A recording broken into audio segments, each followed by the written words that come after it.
चौथे अध्याय की चर्चा चल रही है, जबकि 40वें श्लोक में 38वें श्लोक में पहले कहा, 36वें श्लोक में कहा अपि चेदसि पापेभ्यः सर्वेभ्यः पापकृतमः सर्वं ज्ञानप्लवेनैव व्रजिनं संतरिष्यसि। यदि तू सब पापियों में भी अधिक पाप करने वाला होगा तो भी ज्ञान रूप नौका द्वारा निस्संदेह संपूर्ण पापों को अच्छी प्रकार कर जाएगा। ऐसा भगवान श्री कृष्ण ने अर्जुन को कहा। और फिर कहा यथैधांसि समिद्धोऽग्निः भस्मसात् कुरुते अर्जुन ज्ञानाग्नि सर्वकर्माणि भस्मसात् कुरुते तथा। हे अर्जुन, जैसे प्रज्वलित अग्नि ईंधन को भस्ममय कर देता है, वैसे ही ज्ञान रूप अग्नि संपूर्ण कर्मों को भस्मसात भस्ममय कर देता है। मानो हम सभी के मन के संदेह को अर्जुन के प्रतिनिधि के रूप में, मानो सभी संदेश, सभी हम मनुष्य मात्र में रहे संदेश को भगवान श्री कृष्ण दूर कर देते हैं। यदि तुम्हारे मन में ऐसा संदेह हो कि मैंने तो इतने सारे पाप किए हैं, तो क्या मुझे भी ज्ञान मिल सकता है? क्या मुझे भी मुक्ति मिल सकती है? क्या मुझे भी इन बंधनों से छुटकारा मिल सकता है? क्या? तब श्री कृष्ण भगवान बहुत जोर देकर के कहते हैं, तू पापी नहीं, पर भी सभी पापियों में से सबसे बड़ा पापी होगा तो भी निस्संदेह, बिल्कुल संशय रहित, संदेह नहीं इस बात में, तू कर जाएगा, कर नहीं जाएगा। कहा सन करिष्यति नहीं कहा, सन करिष्यति, अच्छी प्रकार से तैर जाएगा इस संसार समुद्र को ज्ञान रूपी नौका के द्वारा। तो मानो बहुत बड़ी एक आशा की वाणी हमारे सम्मुख भगवान श्री कृष्ण प्रस्तुत करते हैं आधुनिक मानव के लिए। आधुनिक मानव जब ये सोचता है कि आज जब उसके द्वारा संभव नहीं हो पाता है कि वह सत्य में प्रतिष्ठित रह करके दैनंदिन जीवन का कार्यभार संभाले, व्यावहारिक कार्य करते समय कई गलतियां हो जाती है, कई भूलें हो जाती है, और तब उसके मन में यह एक बहुत बड़ा संदेह कि क्या मुझे भी मुक्ति मिल सकती है? क्या मैं भी संसार समुद्र से पार हो सकता हूँ? क्या मुझे भी ज्ञान की प्राप्ति हो सकती है? और भगवान श्री कृष्ण का अवश्य हो सकती है। तो पापियों में सबसे बड़ा पापी होगा तो भी इस ज्ञान रूपी नौका के द्वारा तैर जाएगा, तैर नहीं जाएगा, अच्छी तरह तैर जाएगा। जिस प्रकार से प्रज्वलित अग्नि ईंधन को भस्म कर देती है, तत्काल बिना क्षण के ज्ञान रूप अग्नि संपूर्ण कर्मों को भस्ममय कर देता है। कैसा भी कर्म होगा, खराब से खराब कर्म, ज्ञान आने पर भस्ममय हो जाएगा। और इस ज्ञान को प्राप्त करने के लिए कुछ करना नहीं है, ज्ञान तो है, केवल अज्ञान यही हमारा अज्ञान है कि हम समझते हैं हम अज्ञानी हैं। ज्ञान तो है ही, पर हम भूल गए हैं कि हमारे में ज्ञान है, और बस वही अज्ञान का अज्ञान ही हटाना है। और एक अज्ञान के द्वारा दूसरा अज्ञान हटेगा। पिछले वक्त हमने जो मानो चर्चा की थी कि वह गधा वो बंधा हुआ था, हम भी उसी प्रकार बंधे हुए हैं, पर वह कल्पना की डोर से बंधे हुए हैं, उसी कल्पना की डोर द्वारा हम बंधे हुए हैं, उसी कल्पना की साधना के द्वारा, साधना भी कल्पना है, जो कुछ हम कर रहे हैं सब कुछ कल्पना है, कल्पना रूपी डोर से, कल्पना की डोर से हम बंधे हुए हैं उस गधे के समान। और इसीलिए हमें उस कल्पना रूपी साधना का सहारा लेना पड़ेगा और डोर को उल्टा बांध उसको खोलना पड़ेगा, और तब हम मुक्त हो जाएंगे। तो यह साधना की मानो इतनी ही आवश्यकता है कि हमने जो भूल से यह मान लिया कि हम बंधन में हैं, उस भूल को हमें बस निकालना है। तो अपने आप वो ज्ञान तो है ही। एवं बहुविधा, और उसके बाद में कहते हैं नहीं ज्ञाने सदृशम, नहीं ज्ञाने न सदृशम पवित्रम यह विद्यते तत्स्वयं योग संसिद्ध कालेनात्मनि विन्दति।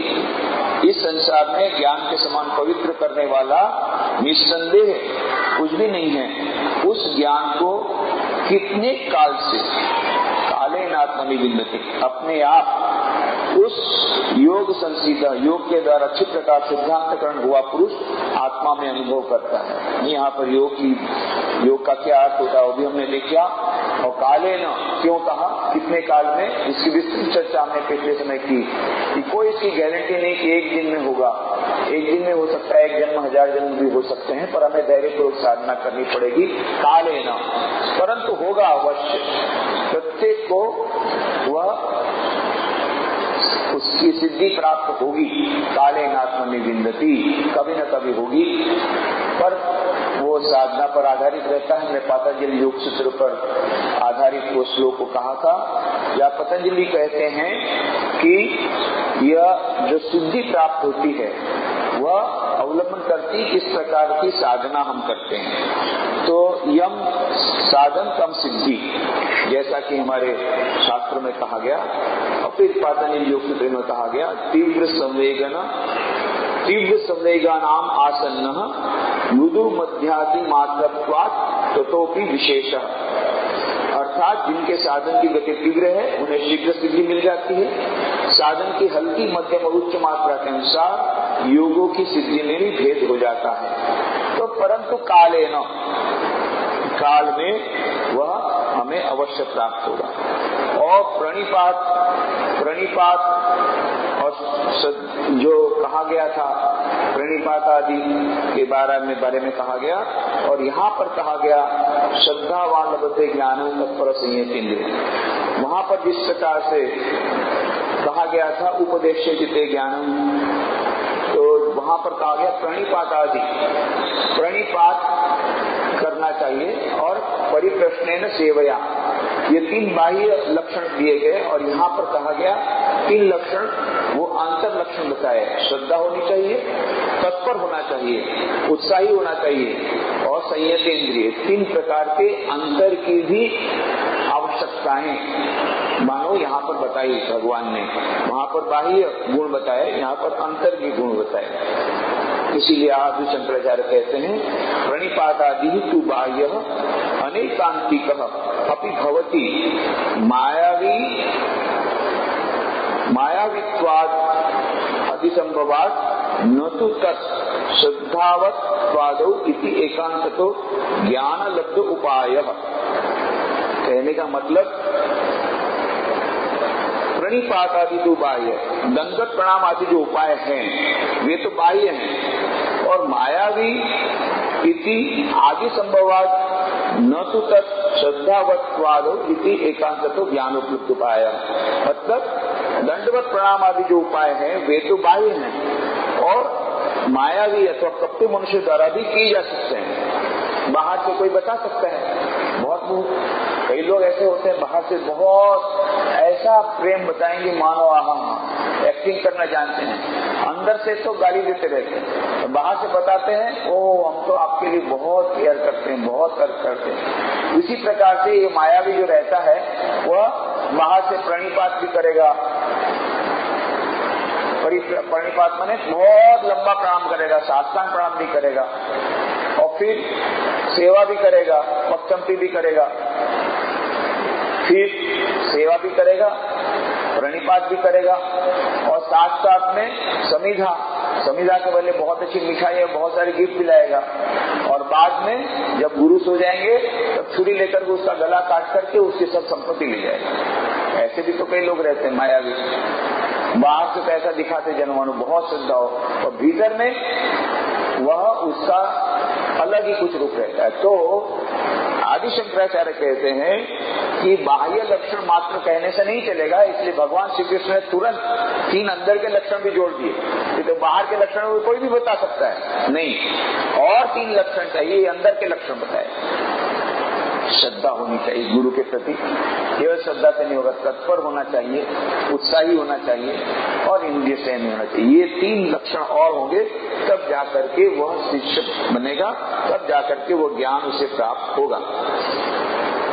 अब यहाँ पर जो प्रश्न एक उपस्थित हुआ कि यहाँ पर बताया कि श्रद्धावान लभते ज्ञानम तत्पर संयतेन्द्रिय ज्ञानम लब्धा पराम शांति अचिरेणादि गच्छति अज्ञश्चा श्रद्धानश्च संशयात्मा विनश्यति नायम लोकोति न परो न सुखम संशयात्मनः। कहते हैं कि संशय वाले का विनाश हो जाता है, संशयात्मा विनश्यति। तो अज्ञश्चात् श्रद्धानस्य संशयात्मा विनश्यति नायं लोकोति न परो न सुखम संशयात्मनः। अज्ञ माने भगवत विषय को न जानने वाला, अश्रद्धान माने श्रद्धा रहित, और संशय आत्मा संशय युक्त पुरुष विनश्यति माने परमार्थ से भ्रष्ट हो जाता है। संशय आत्मा संशय युक्त पुरुष के लिए तो न सुखम, न सुख है, न अयम, न यह लोक, अयम लोक न यह लोक है, न परम न परलोक है, परलोक अस्ति है, अर्थात यह लोक और परलोक दोनों ही उसके लिए भ्रष्ट हो जाते हैं। तो कहने का मतलब भगवत विषय को न जानने वाला तथा श्रद्धा रहित और संशय युक्त पुरुष जो है परमार्थ से भ्रष्ट हो जाता है। और जो संशय युक्त पुरुष के लिए तो न सुख है, न वह ये लोक है और न परलोक है, दोनों लोकों से वो भ्रष्ट हो जाता है। तो संशय आत्मा विनश्यति, यह हमें याद रखना पड़ेगा। संशय जिसके मन में है हमेशा रहता है तो वह उसका विनाश अवश्यंभावी है। इसको जानना बहुत जरूरी है कि कहने का मतलब क्या कहते हैं। ये संशय तो हमारे मन में भी है तो हमारा क्या विनाश हो जाएगा? ये संशय का मतलब क्या होता है? संशय का मतलब यहाँ पर ऐसा नहीं कि हमारे मन में कुछ जानने की इच्छा हो, वो संशय नहीं है, या हमारे अभिपूर्ण श्रद्धा नहीं बैठती है। तो संशय सचमुच में तो हम सभी के मन में थोड़ा थोड़ा संशय है, सच कहते तो क्या हमारा विनाश हो जाएगा? ये हमें याद रखना पड़ेगा। नहीं, यहाँ पर वो नहीं कहा गया। जो जानबूझकर के संशय रखता है, जिज्ञासा वाला संशय और जो जानबूझकर के रखा वाला संशय, अश्रद्धा से वाला युक्त जो संशय, ये दोनों में भेद है। ये हमें याद रखना पड़ेगा। क्यों? मुंडकोपनिषद में क्या कहा गया कि भाई किसी को भगवत प्राप्ति हो गई, इसके लक्षण क्या है? कैसे पता पड़ेगा कि भगवान की प्राप्ति हो गई? तो स्वामी ब्रह्मानंद जी महाराज बैठे थे, हमारे रामकृष्ण मठ मिशन के प्रथम अध्यक्ष राजा महाराज, राखाल महाराज राजा महाराज के नाम से जाने जाते थे। तो महाराज बैठे थे, भक्त ब्रह्मचारी साधु बैठे थे, और बात में से बात निकली, अच्छा कैसे पता लगेगा कि भाई भगवान का प्राप्ति हो गया? मैंने बोल दिया हाँ मैंने भगवान की प्राप्ति की, तो तुम मान लोगे? तो पता कैसे लगेगा? किसी ने कह दिया हाँ मेरा भगवान प्राप्ति हो गई, मेरा ये आत्मशास्त्र का ऐसा दिन है, तुम लोग बढ़िया से मिठाई विठाई खाना उस दिन, और मेरे लिए थोड़ा सा ले आना रुपया वगैरह, प्रणाम। उस दिन मेरा आत्म साक्षात्कार कर दिया, भगवान की प्राप्ति हो गई। किसी को बोलने से मान जाएंगे? तो कैसे पता पड़ेगा? बहुत चर्चा के बाद में राजा महाराज जब बोलो, कोई क्या प्रश्न होता है, कोई उत्तर देता, अरे मुंडकोपनिषद का श्लोक बोल देना, सब हो गया। एक ही श्लोक में सब कुछ आ गया। विद्यते हृदय ग्रंथि छिद्यन्ते सर्व संशया क्षीयन्ते चास्य कर्माणि तस्मिन् दृश्ये परावरे। उस परम तत्व का दर्शन करने से क्या होता है? तीन चीजें होती है। ये तीन चीजें देख लो, ये तीन चीजें हैं, उसको परमात्मा का दर्शन हो गया, सचमुच में हो गया। कौन कौन से? विद्यते हृदय ग्रंथि, उसके हृदय की सब ग्रंथियां का छेदन हो गया, सब ग्रंथियां दूर हो गई है इस हृदय की। विद्यते हृदय ग्रंथि, सभी प्रकार के बंधन दूर हो गए। छिद्यन्ते सर्व संशया, सभी उसके संशय का छेदन हो गया, कोई उसके मन में संशय नहीं, एकदम पक्का दृढ़ विश्वास है, ईश्वर है, ब्रह्म सत्य, जगत मिथ्या। और तो तुम करोड़ों आर्गुमेंट करो, बोले तुम आर्गुमेंट करने के लिए जाओ, तुम मरो, तुमको क्या करना है? हमको मालूम है ब्रह्म सत्य जगत मिथ्या। विद्यते हृदय ग्रंथि ही छिद्यन्ते सर्व संशया क्षीयन्ते चास्य कर्माणि, उसके कर्म का सबका विनाश हो जाता है, तस्मिन् दृश्ये परावरे। अब यहाँ पर क्या क्या कहा? यहाँ पर कहा गया कि जो संशयात्मा है विनश्यति, अज्ञश्चात् श्रद्धानश्च संशयात्मा विनश्यति नायम लोकोस्ति न परो न सुखम संशयात्मनः। उसके इलोक परलोक दोनों नष्ट हो जाते हैं जो संशय करता है। बड़ा मुश्किल। उनके सबका हमारे सबके मन में संशय है, तो क्या हमारा पूरा विनाश हो जाएगा? नहीं। वहां कहा गया कि संशय कब नष्ट होंगे? जब हमें ज्ञान आएगा। यहाँ क्या बोलता है? ज्ञान कब आएगा? जब संशय नष्ट होंगे। और वहां क्या कहा? संशय कब नष्ट होंगे? जब ज्ञान आएगा। लो, ये क्या बात? अरे ज्ञान, संशय कब नष्ट होंगे? बोले जब ज्ञान आएगा। ज्ञान कब आएगा? जब संशय नष्ट होगा। तो संशय नष्ट होने के बाद ज्ञान आएगा ना, ज्ञान समाप्त होने, ज्ञान आने के बाद संशय नष्ट होगा। तो ये क्यों कहा कि संशय जब तक नष्ट नहीं होगा तब तक ज्ञान नहीं होगा? तो इसका मतलब हमें उसको मानना पड़ेगा ज्ञान के दो पहलू। एक है साधना रूपी ज्ञान, साधना सापेक्ष ज्ञान, और एक है सिद्धि रूपी ज्ञान। यह जो ज्ञान की बात कही गई वो साधना के परिप्रेक्ष्य में कही गई कि वह जो ज्ञान है वो हमें साधना के रूप में आता है। उस ज्ञान के द्वारा हमारे सब संशय नष्ट होंगे, और जब सब संशय नष्ट होंगे तब हमें परम ज्ञान प्राप्त होगा सिद्धि के अर्थ में, और वो परम ज्ञान प्राप्त होगा तब सभी प्रकार के संशय नष्ट हो जाएंगे। तो अभी हमारे सभी संशय नष्ट नहीं होंगे, पर श्रद्धावान भवते लभते ज्ञानम, श्रद्धा हमारी रहेगी। हम फिर भी प्रश्न करेंगे भाई हमें समझ में नहीं आता है, इसका मतलब हम क्या संशयग्रस्त है? नहीं, हम संशयग्रस्त हैं, हमें समझ में नहीं आ रहा है, परंतु हमारे भीतर में श्रद्धा भी है, हम समझना चाहते हैं। नरेंद्र नाथ दत्त कॉलेज के विद्यार्थी थे, उन्होंने can't, Hegel, census, John Stuart Mill, ये सब जो पाश्चात्य विद्वानों की बड़ी बहुत पुस्तकें पढ़ी और वे अज्ञेयवादी बन गए, परंतु नास्तिक नहीं बने। नास्तिक नहीं थे। हम कई लोग कहते स्वामी जी नास्तिक बन, नहीं, नास्तिक नहीं थे, अज्ञेयवादी बन गए थे। वो कहते थे मुझे जब तक प्रमाण नहीं मिलेगा मैं उस सत्य को स्वीकार नहीं करूंगा। पर उनके भीतर में श्रद्धा थी, वे सत्य का साक्षात्कार करना चाहते थे, परंतु वे मात्र किसी के कहने पर बात मानने वाले नहीं थे कि हाँ सत्य है, हाँ ब्रह्म है, हाँ परमात्मा है, हाँ आत्मा है। प्रमाण क्या है? आपने देखा है? तो वो लालयित थे। नहीं तो कई नास्तिक लोग हैं, उनको भगवान से कुछ पड़ी नहीं है, अरे होगा तो होगा, नहीं हम लोग उसमें मानते नहीं। नरेंद्र नाथ बहुत व्याकुल थे, मुझे जानना है सत्य क्या है, क्या सचमुच में परमात्मा है कि नहीं है? कुछ लोग कहते हैं, कुछ लोग कहते नहीं है, इसलिए दर दर भटकते हैं सभी महात्माओं के पास जाते कि आपने ईश्वर को देखा है। मैं भी ईश्वर में श्रद्धा करना चाहता हूँ, पर मैं ऐसे श्रद्धा नहीं करूंगा, आपके कहने पर मैं श्रद्धा नहीं करूंगा। मुझे संशय है, अभी है, श्रद्धा भी है, संशय भी है। मैं श्रद्धा करना चाहता हूं, मैं आत्मा का दर्शन करना चाहता हूं, पर क्या आपने देखा है? आप सच बताइए।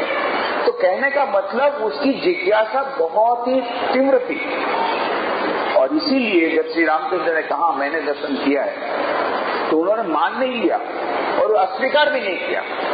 उन्होंने कहा कि तू यदि चाहे तू भी दर्शन कर सकता है, पर तुझे साधना करनी होगी। मैंने आपसे कहा अवश्य मैं साधना करूंगा, दिन रात साधना करूंगा, कठोर परिश्रम करूंगा, पर मुझे सत्य का साक्षात्कार करना है, करना है, करना है, मैं करके रहूंगा। तो यह उनमें वो साधना की तीव्रता थी। संशय भी था, ऐसा नहीं था कि संशय रहित थे। नरेंद्र नाथ को बहुत संशय था, मैं विश्वास नहीं करूंगा, क्या प्रमाण है? आपके कहने से मैं मान लूंगा कि परमात्मा है? नहीं। क्या आपने देखा है? सभी को उसने चैलेंज किया नरेंद्र नाथ ने। केवल श्री रामचंद्र ने कहा हाँ मैंने देखा है, फिर भी मान नहीं लिया। मैं जिसे 30 प्रकार तुझे देख रहा हूं उससे अधिक प्रत्यक्ष बोल के दर्शन करता हूं, उसे भी मान नहीं लिया। तू चाहे तो तुझे भी दर्शन करा सकता हूं, उसे भी नहीं मान लिया। मैं दर्शन करूंगा तब मैं बोलूंगा हाँ ठीक है मुझे करा दो। बोले ठीक है करा दो, साधना करो। साधना उन्होंने की, रात दिन कठोर परिश्रम किया, और तब उन्होंने उसको स्वीकार किया। तब उनके सारे संशय नष्ट हो गए। फिर भी बीच बीच में संशय दूसरे प्रकार के आते थे, पर यह जो संशय कि आत्मा है या नहीं, परमात्मा है या नहीं, ये संशय हमेशा के दूर हो गए। क्यों? अनुभूति। तो सब संशय कब दूर होंगे? जब अनुभूति होगी। सब संशय कब का छेद कब होगा? परम ज्ञान की उपलब्धि होगी। परम ज्ञान की उपलब्धि कब होगी? जब हमारे भीतर में वो जो संशय करने वाली बुद्धि कम होगी और श्रद्धा युक्त हमारे पास बुद्धि होगी, तभी हमें ज्ञान प्राप्त होगा। तो साधन रूपी ज्ञान के द्वारा हमें संशय का विनाश करना पड़ेगा। वो संशय का विनाश करने से ज्ञान आएगा, श्रद्धा आएगी, और उस ज्ञान और उस श्रद्धा के द्वारा हमें परम ज्ञान प्राप्त होगा, सिद्धि रूपी ज्ञान प्राप्त होगा। और जब सिद्धि रूपी ज्ञान प्राप्त होगा तब संशय हमेशा के लिए नष्ट हो जाएंगे। ये हमें याद रखना है। संशय और संशय, दो प्रकार के संशय होते हैं। एक तो हमें जिज्ञासा है, हम सब कुछ जानना चाहते हैं, हम ठीक समझ नहीं पा रहे हैं, हमें अनुभूति अभी हुई नहीं है पर हम अनुभूति करना चाहते हैं। गुरु वाक्य पर विश्वास है और पूरा विश्वास अभी नहीं आ रहा है। ये संशयवाद नहीं है, ये जिज्ञासा है। इसमें कोई खराब बात नहीं है। ये तो हम ये साधना की अवस्था है। साधक की हर एक प्रत्येक साधक को इस अवस्था से गुजरना पड़ता है। ये हमें याद रखना पड़ेगा कि ये संशय खराब नहीं है। निवेदिता को जैसे निवेदिता श्री राम स्वामी विवेकानंद को जब भी कुछ कहती थी हमेशा बहुत सारे प्रश्न पूछे। जहाँ स्वामी विवेकानंद ने कुछ कहा, ये Swami what you said is true, but फिर वो बट लगा देते, परंतु ये तो ऐसा है, ये तो ऐसा। वो अरे तुम्हारा बट तो हमेशा रहता ही रहता है। तो अच्छा बट अब बताओ तो बट, अब वो बट के नाम तुम बुलाते थे। अच्छा बट क्या बोलती है? निवेदिता का नाम ही रखती है बट। अच्छा जहाँ भी बोलेंगे अच्छा what you said Swami is okay but, फिर बट, अच्छा तुम फिर बट बताओ।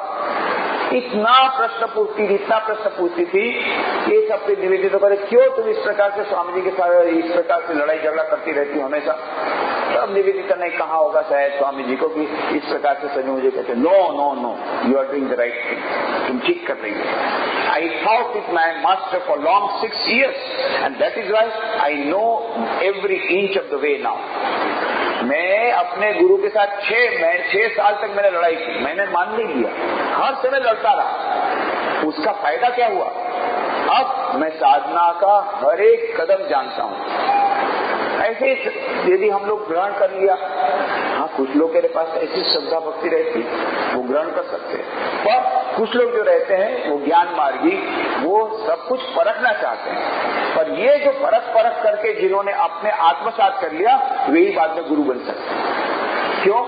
उन्होंने हर एक उस पद को अच्छी तरह जांच पड़ताल की और फिर एक वैज्ञानिक के रूप से उसका साक्षात्कार करने के बाद उसको कहा।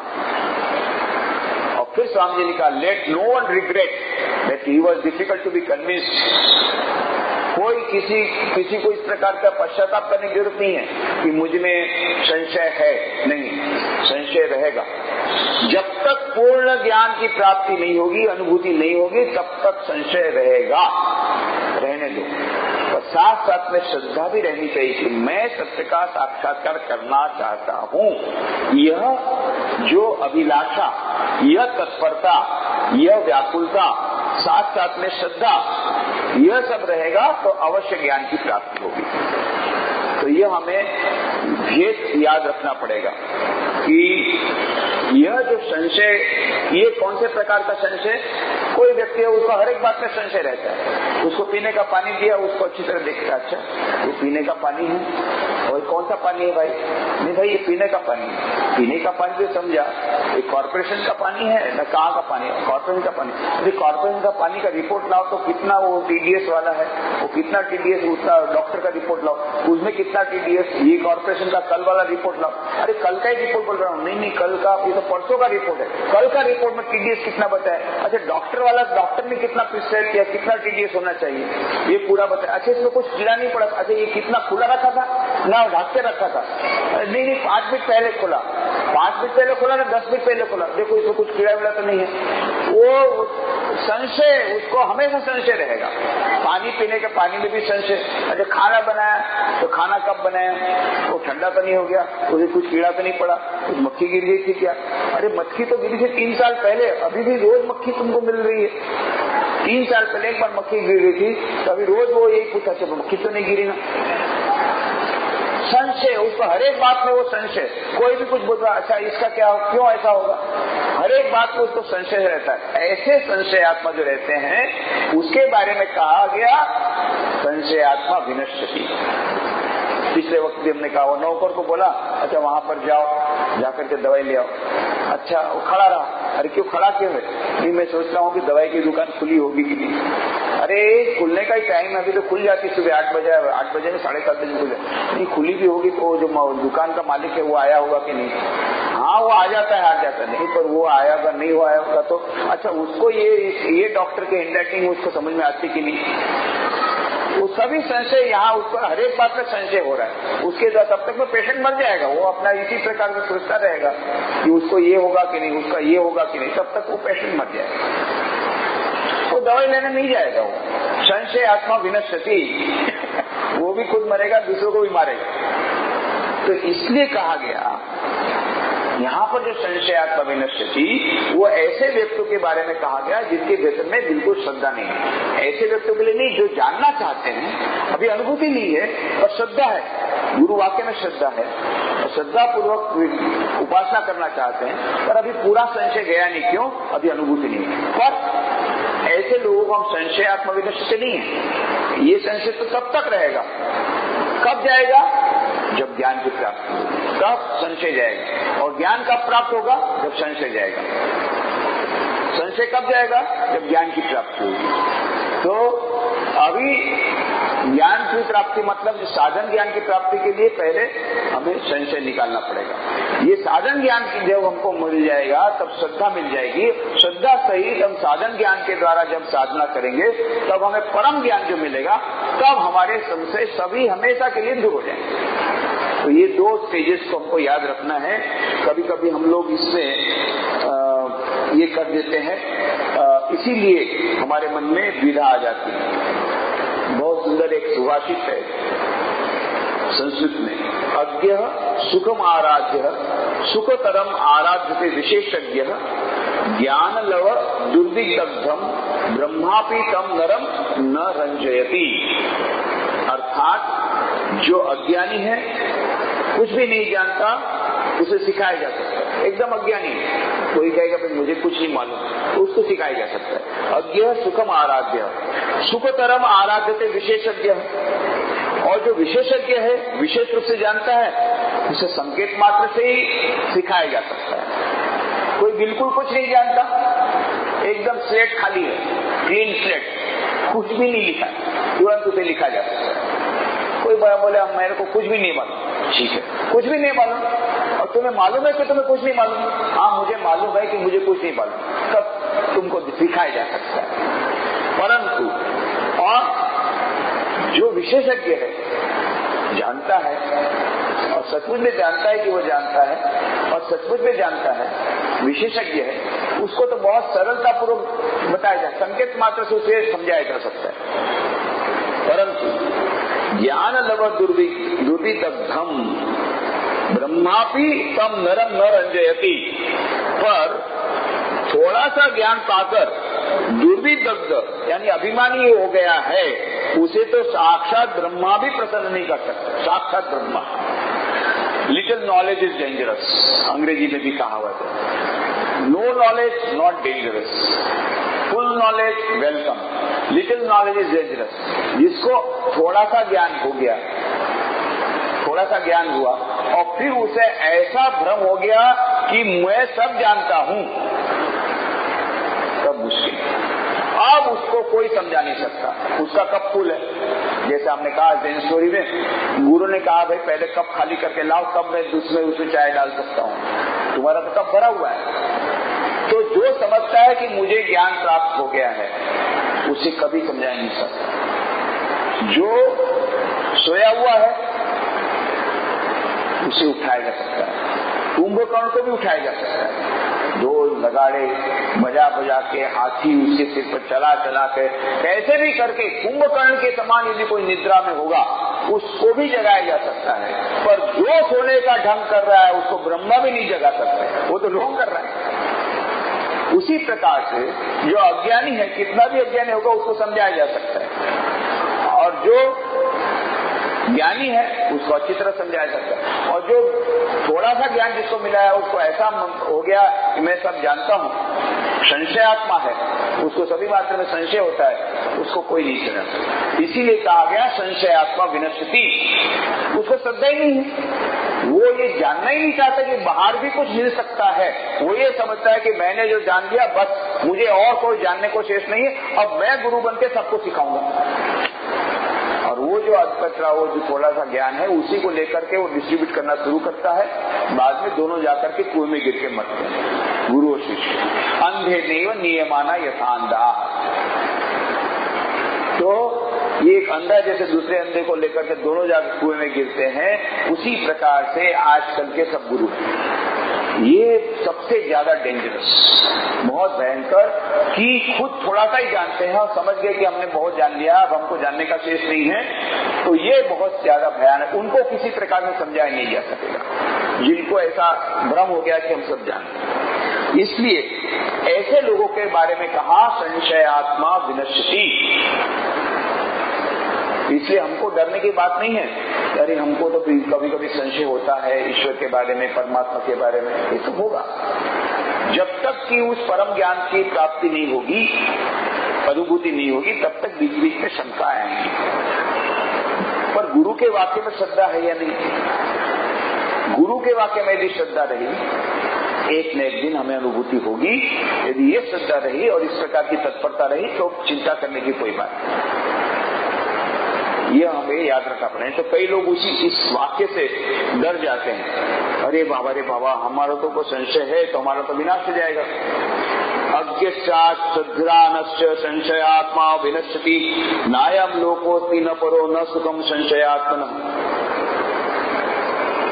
भगवत विषय को न जानने वाला अज्ञ माने भगवत विषय को न जानने वाला, च तथा अश्रद्धानः श्रद्धा रहित, च और संशयात्मा संशय पुरुष विनश्यति नष्ट हो जाता है।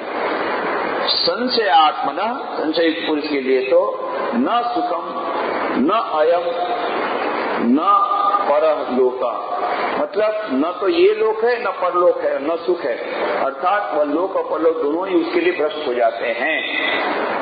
किसके लिए? जो संशय आत्मा है।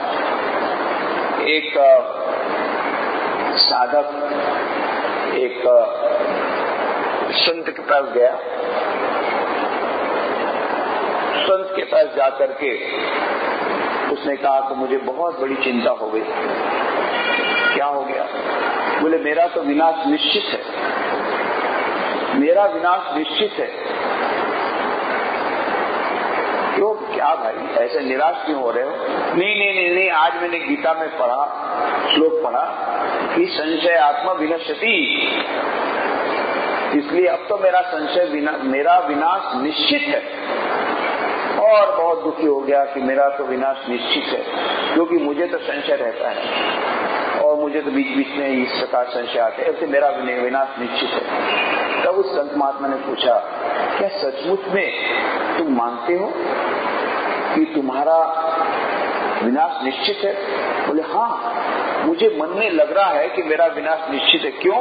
जब गीता में कहा तो वो तो बात झूठ तो नहीं हो सकती है ना। गीता में कहा कि संशयात्मा विनश्यति, तब तो मेरा विनाश निश्चित है। बोले तुमको भगवत गीता में इतनी श्रद्धा है कि तुम ऐसा समझते हो कि जब गीता में कहा तो विनाश निश्चित है, तो तुम्हारा विनाश बिल्कुल निश्चित नहीं है। निश्चित है कि तुम्हारा विनाश नहीं होगा। क्यों? यही प्रमाण है कि तुमको भगवत गीता में इतनी सारी श्रद्धा है। तो कहाँ तुम्हारी श्रद्धा है?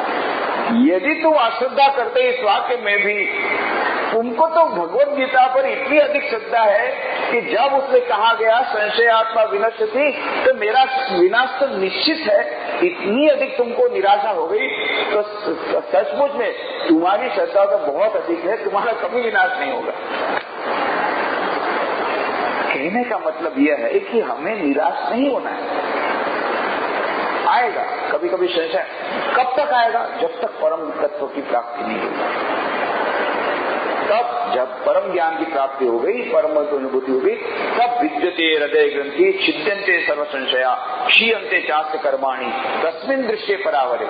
उस परम तत्व के दर्शन करने के बाद ये सब हो जाएगा।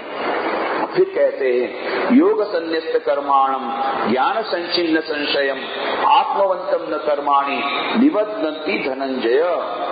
हे धनंजय, योग संन्यस्त कर्माणम समत्व बुद्धि रूप योग द्वारा भगवत अर्पण कर दिए गए संपूर्ण कर्म जिसने, ऐसे समत्व बुद्धि रूप योग द्वारा योग संन्यस्त कर्माणम ज्ञान संचिन्न संशयम, ज्ञान द्वारा नष्ट हो गए सब संशय जिसके, ऐसे आत्मवंतम परमात्मा परायण पुरुष को कर्माणि न निबध्नति, फिर कर्म कोई बांधते नहीं है उसको। यही कहा गया विद्यते हृदय ग्रंथि छिद्यन्ते सर्व संशया क्षीयन्ते चास्य कर्माणि तस्मिन् दृश्ये परावर। यही बात को कहते, जब ज्ञान आ जाएगा तुम्हारे सब कर्म क्षय, कर्मों का क्षय हो जाएगा। कितने भी खराब तुमने कर्म किए होंगे सब कर्मों का क्षय हो जाएगा जब ज्ञान प्राप्त होगा तब। हे धनंजय, समत्व बुद्धि रूप योग द्वारा भगवत अर्पण कर दिए हैं ऐसे संपूर्ण जिसने, और ना ज्ञान द्वारा नष्ट हो गए सब संशय जिसके, ऐसे परमात्मा परायण पुरुष को कर्म नहीं बांधते हैं। और फिर कहते हैं तस्मात् अज्ञान संभूतम वित्सम ज्ञानासीनात्मनः चित्तैनम संशयम योगम आतिष्ठो तिष्ठ भारत। अंतिम श्लोक में कहते हैं तस्मात्, इसलिए, भारत, हे भरतवर्षी अर्जुन, योगम मतलब समत्व बुद्धि रूप योग में आतिष्ठ, स्थित हो जा, और अज्ञान संभूतम, अज्ञान से उत्पन्न हुए, वित्सम, हृदय में स्थित, एनम, इस, आत्मन, संशयम, अपने संशय को, ज्ञानासीना, ज्ञान असीना माने ज्ञानासीना, ज्ञान रूप के तलवार द्वारा चित्वा, छेदन करके युद्ध के लिए उत्तिष्ठ, खड़ा हो जा। बारंबार प्रत्येक श्लोक प्रत्येक अध्याय में एक ही बात, उत्तिष्ठ उत्तिष्ठ उत्तिष्ठ, खड़े हो जा खड़े हो जा खड़े हो जा। ये जो हम लोग 5000 साल पहले श्री कृष्ण भगवान ने यह ऐसा इतना बहुत ही फोर्सफुल शक्तिशाली संदेश दिया, उत्तिष्ठ, खड़े हो जा, ये संशय का छेदन कर दे, तलवार रूपी ज्ञान के द्वारा इस संशय का छेदन कर दे, उठ खड़े हो जा, उठ खड़े हो जा, उठो उठो उठो, काम में लग जाओ, उठो काम में लग। ये भगवान श्री कृष्ण ने, क्रांतिकारी थे भगवान श्री कृष्ण, उन्होंने 5000 साल पहले उस वाणी को कहा था, उसको जब हम भूल गए फिर से आए स्वामी विवेकानंद और वही बार बार का उत्तिष्ठत जागृत, उत्तिष्ठत जागृत, प्राप्त वरा निबोधत। और यह श्लोक उन्होंने फिर से वही कठोपनिषद का श्लोक हमने कहा था पिछली चर्चा में कि वह उत्तिष्ठत जागृत प्राप्त वरा निबोधत क्षुरस्दारा निशिता दुर्त्या दुर्गम पथ सत्कव्यो वदंती उत्तिष्ठत जागृत प्राप्त वरा निबोधत। तो यहाँ पर ज्ञान संत्यस्त कर्माणम कहने का मतलब है जो बंधन कारक होते ज्ञान, तो यह जो ज्ञान कर्म, ज्ञान रूपी जो संशय संन्यस्त कर्माणम, तो इसका जो योग है माने कर्म को छोड़ने का, कर्म की आसक्ति को छोड़ने का जो योग है, कर्म योग है, जिसको हम कर्म योग भी कहते हैं। यह जो कर्म योग का जो आचरण करता है यह कर्म योग तब होता है कि जब हम इस संशय को छोड़ करके उस ज्ञान रूपी तलवार के द्वारा संशय का छेदन कर देंगे और तब वह ज्ञान प्राप्त होगा, तब यह जितने हमारे कर्म सब भस्म हो जाएंगे। तो यहाँ पर दो प्रकार की उपमा कहेगी। इसके पहले कहा क्या गया, ज्ञान रूपी अग्नि के द्वारा सब कर्म भस्म हो जाएगी। अभी यहाँ कहा क्या कहा, ज्ञान रूपी तलवार के द्वारा सब बंधनों को काटो। तो यह जो बंधन है, कर्मों का बंधन दो प्रकार से आता है, एक अशुद्धि के रूप में, चित्त की अशुद्धि के रूप में, और एक आता है वह मानो बंधन के रूप में, कर्म हमें बांधता है। तो बंधन होगा, कोई रस्सी बंधी हुई है, उसको क्या करना पड़ेगा, तलवार के द्वारा काटना पड़ेगा। और जो ऐसा बहुत गंदगी है तो क्या करना पड़ेगा? आग लगाना पड़ेगा, तो भस्म हो जाएगी, जितने सब अशुद्धियां भस्म हो जाएगी। तो यहाँ पर कभी कहा ज्ञान रूपी तलवार के द्वारा सभी अशुद्धियों को भस्म कर दो, और ज्ञान रूपी तलवार के द्वारा सभी प्रकार के बंधनों को काट डालो, ज्ञान रूपी तलवार के द्वारा, और ज्ञान रूपी अग्नि के द्वारा सभी कर्मों को भस्म कर दो। तो दोनों प्रकार की उपमा यहाँ पर भगवान श्री कृष्ण ने दी है।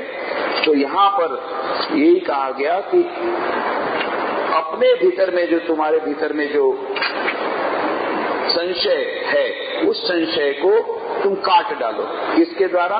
ज्ञान रूपी तलवार के द्वारा। और फिर अंत में उद्देश्य एक ही बात है, बारंबार उत्तिष्ठ उत्तिष्ठ, खड़े हो जाओ, खड़े हो जाओ, और युद्धस्व युद्धस्व युद्धस्व, युद्ध करो, युद्ध करो। आज हमको हमारे समाज में इस उपदेश की बड़ी आवश्यकता है, क्योंकि हम लोग तमोगुण में डूब गए हैं, फिर से अज्ञान, वही हम लोग उसी स्थिति को प्राप्त हो गए हैं जहाँ पर रजोगुण का पूरा अभाव है, और तमोगुण में डूबे हुए हम लोग। कुछ रजोगुण आया स्वामी विवेकानंद के आने के बाद हमारे देश में, परंतु फिर भी अज्ञान की निद्रा में हम सो रहे हैं, सोने का ढोंग कर रहे हैं। बहुत सारी चीजें हो रही है, और हम लोग निठल्ले बैठे हैं। क्यों निठल्ले बैठे हैं? होने हमारे जीवन में भी अच्छा ठीक है, अभी अज्ञान है, होगा बाद में होगा। हम लोग कर्महीन बैठे हो गए, तत्परता हमारे में नहीं है, क्योंकि पूर्ण श्रद्धा नहीं है, गुरु वाक्य में श्रद्धा नहीं है, ये हमारे जीवन का उद्देश्य क्या है उसमें श्रद्धा नहीं है, हमें कर्मशील होना पड़ेगा उसमें श्रद्धा नहीं है, गीता के संदेश में पूरी श्रद्धा नहीं है, और इसलिए तत्परता नहीं है, और इसीलिए बाकी के गुण भी नहीं है। इसीलिए कहा गया, तो यहाँ पर ये चौथा अध्याय जो है उसका नाम ही कहा गया ज्ञान कर्म संन्यास योग। तो यहाँ पर कर्मों के स्वरूप तो त्याग की बात नहीं कही गई है, कर्म त्याग की बात कभी भगवत गीता में नहीं कही गई। क्यों? कर्मों का त्याग कोई कर ही नहीं सकता, कर्म रहेगा ही, जब तक शरीर रहेगा तब तक कर्म रहेगा। भगवान श्री कृष्ण ने स्वयं तीसरी अध्याय में कहा गया कि एक क्षण के लिए कोई भी बिना काम के नहीं रह सकता, मैं भी इसीलिए काम कर रहा हूँ। तो कर्म रूपी योग तो यज्ञ चलता ही रहेगा, योग चलता ही रहेगा।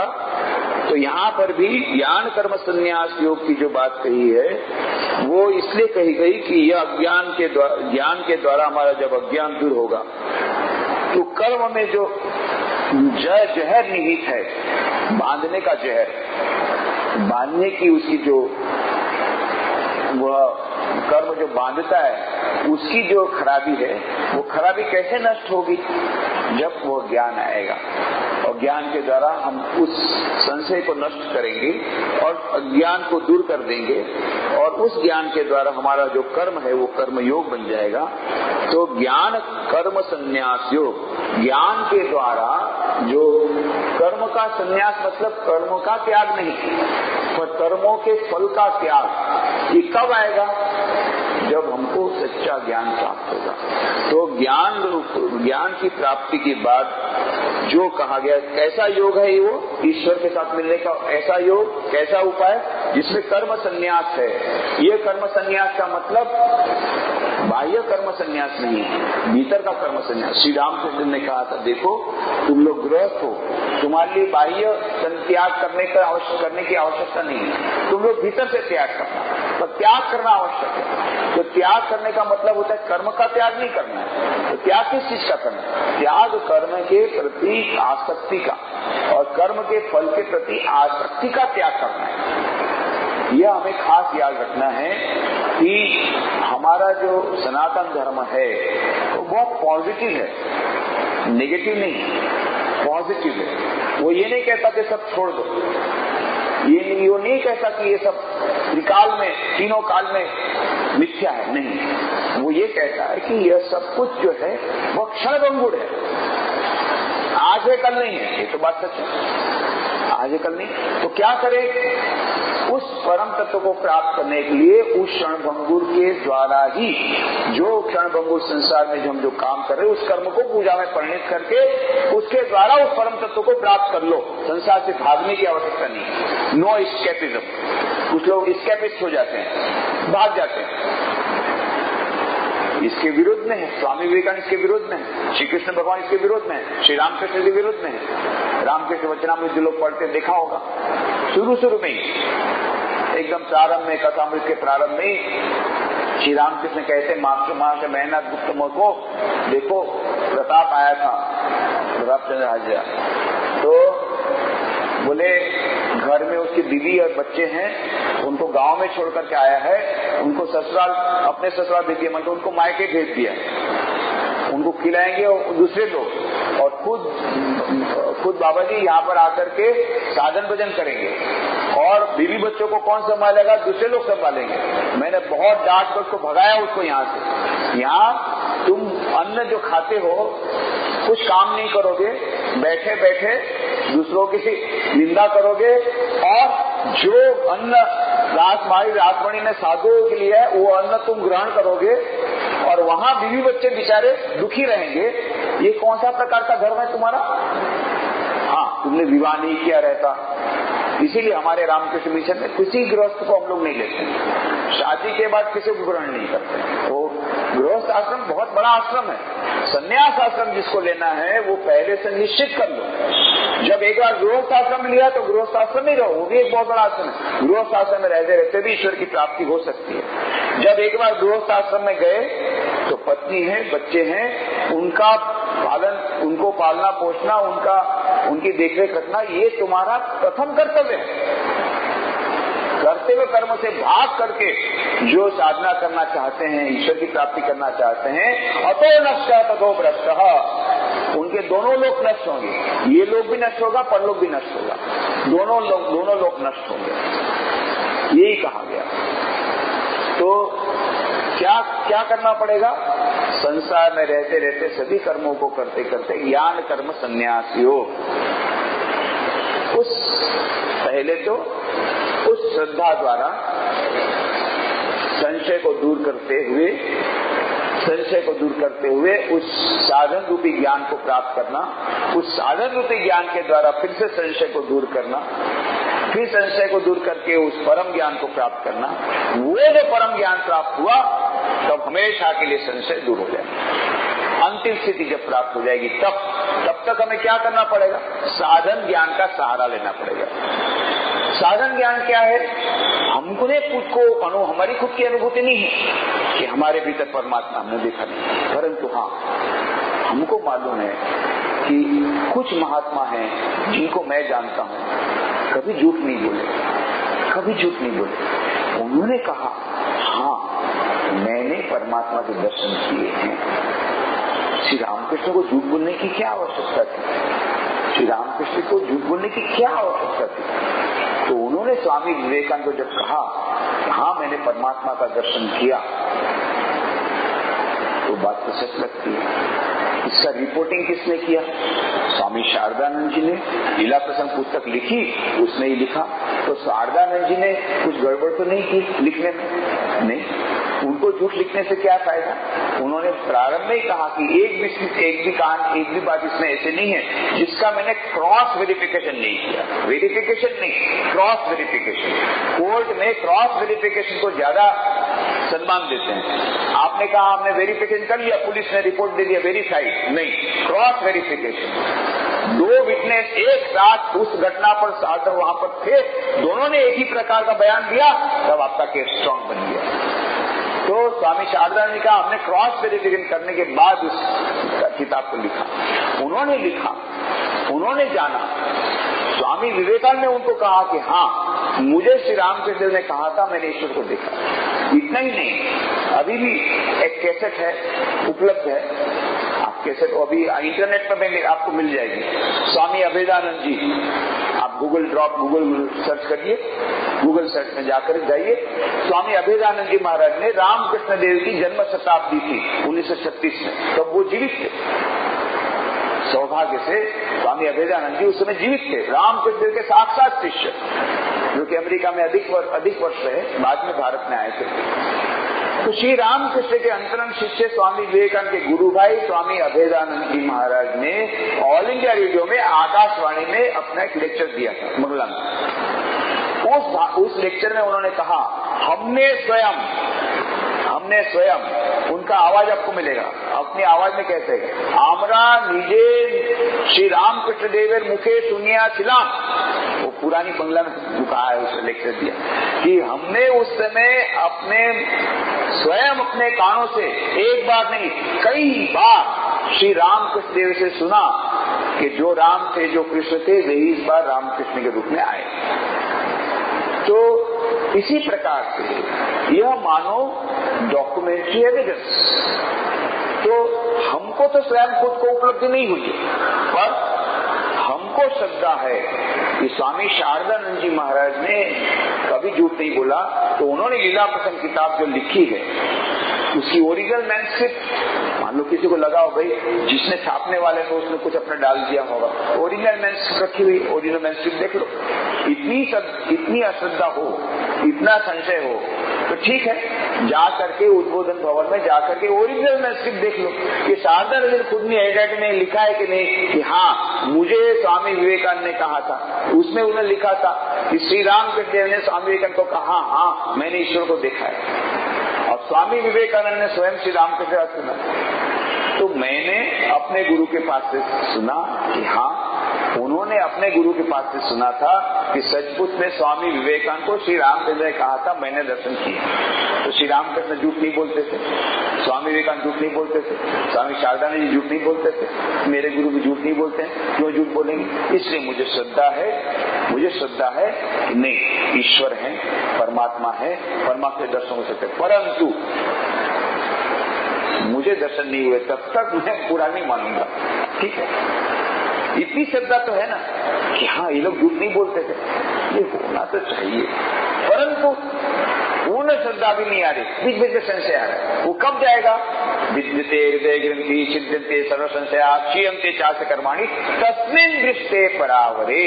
जब उस परम तत्व का दर्शन होगा तभी सब संशय जाएंगे, तब तक नहीं जाएंगे। इसलिए कभी कभी ऐसा संशय आता है बीच में, उसके लिए चिंता मत करिए। इतनी सारी निराशा आपके मन में हो रही है कि भाई संशय आपका विनश्यति, तब तो श्योर आपका विनाश बिल्कुल नहीं होने वाला। क्यों? आपको जब भगवत गीता पर इतनी सारी श्रद्धा है कि भगवत गीता में जो कहा है संशय आपका विनश्यति, तो हमारा विनाश होकर ही रहेगा। तो इतना भगवत गीता पर आपको जब श्रद्धा है तो आपका फिर बेड़ा पार हो गया। हमको अभी गीता पर इतनी श्रद्धा नहीं है आपको जितनी है, तो आपका बेड़ा तो पार हो गया। इतनी सारी श्रद्धा है आपको। इसलिए यह जो संशय वो कब जाएगा? जब परम ज्ञान की प्राप्ति होगी। परम ज्ञान प्राप्त कब होगा? जब संशय विनष्ट हो जाएगा तब। वो कौन सा संशय? अश्रद्धा वाला संशय। श्रद्धा रखनी पड़ेगी। हाँ, हमको थोड़ी थोड़ी श्रद्धा है, ये लोग झूठ नहीं बोलते थे। जब श्रुति में कहा गया, उपनिषदों में कहा गया, इतने सारे ऋषिमुनि ने कहा, तो सचमुच में आत्मा या परमात्मा होगा, अवश्य होगा। पर मैं तब तक नहीं मानूंगा जब तक मुझे दर्शन नहीं हो जाए। यही स्वामी विवेकानंद के पास ऐसी श्रद्धा थी। स्वामी विवेकानंद श्रद्धावान थे, परंतु साथ साथ में संशयी भी थे, दोनों था। ऐसा है कि हम होंगे तो कोई बात नहीं, ये तो बहुत अच्छी बात है। इसका नाम, इसको कहते जिज्ञासु। जिज्ञासु कौन रहता है? जिसको जानने की इच्छा है। अब जिसको अनुभूति होगा क्या जिज्ञासु हो सकेगा? कभी जिज्ञासु नहीं हो सकता। उसको तो सब प्राप्त हो गया। वो तो ये सोचता है अब मुझे ज्ञान देना है दूसरों को मुझे ज्ञान लेना नहीं है, अब मेरे देने की बारी आ गई। कुछ लोग ऐसे ही समझते हैं कि भाई हमारा तो पूरा कोटा पूरा हो गया, ज्ञान जहां से लेना था, अब हमारी देने की बारी, तुम आओ मैं तुमको देता हूं। तो जो लोग ऐसा सोचते हैं कि हमारा कोटा फुल, हमारा कप फुल है, अब हमें और ज्ञान लेना नहीं है, अब हमारी देने की पारी है, उसको ज्ञान प्राप्त नहीं हो सकता। श्री रामकृष्ण देव खुद कहते हैं, जावत बाकी तावत सीखी। जब तक मैं जिंदा रहूंगा नया कुछ कुछ सीखता रहूंगा। परंतु हम क्या कहते हैं? अरे हमको सब मालूम हो गया, तुम क्या हमको बताओगे? कल के छोकरे तुम क्या बताओगे? हमको सब मालूम है। तो जो सब जानता है उसको बोलते हैं बंगला में सब जानता। सब जानता, वो सब जानता है। कुछ भी बोला, हाँ मैं जानता हूँ, तुम क्या जो बताओगे? तुम तो कल के। वो सब जानता है। जो सब जानता है वो कुछ नहीं जानता, वो सचमुच में कुछ नहीं जानता, और उसको कोई जना भी नहीं सकता। क्यों? सोया है उसको जगा सकते हैं, ढोल नगाड़े लेकर के कुंभकर्ण को भी जगाया जा सकता है। तो जो सोने का ढोंग कर रहा है कभी नहीं उसको नहीं जगाए। जो अज्ञानी है उसको ज्ञान मिल सकता है, जो विशेष ज्ञानी है उसको बहुत अच्छी तरह मिल सकता है, पर जो थोड़ा सा ज्ञानी है और फिर संशयात्मा है तो उसको कोई ज्ञान नहीं दे सकता। तो यह भगवत गीता का बहुत बड़ा आशा का संदेश कि भगवान श्री कृष्ण कहते हैं तुम पापी से भी बड़े भाग प्राप्ति होगे तो भी तुमको ये ज्ञान की प्राप्ति होगी, तुम चिंता मत करो, सब कर्म भस्म हो जाएंगे।